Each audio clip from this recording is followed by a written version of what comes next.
Здравствуйте, друзья! Сегодня я вам покажу результаты эксперимента, можно ли починить пыльник на полуоси при помощи капроновых чулков или колгот, не помню уже, снятых с жены. Я это сделал 4 года назад. У меня здесь были рваные 3 пыльника из 4.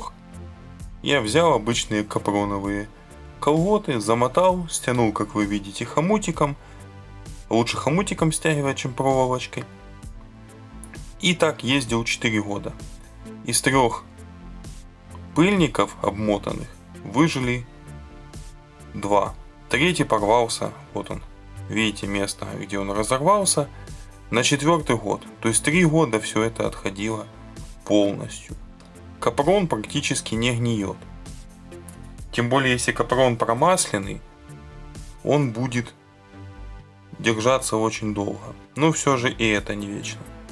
То есть, как такой некий временный ремонт, как вы видите, 3 года отходило, вот на 4-й он уже начал рваться.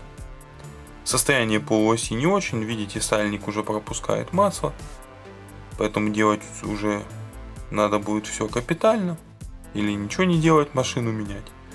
Но сам факт, все продержалось, а видите, это место еще держится.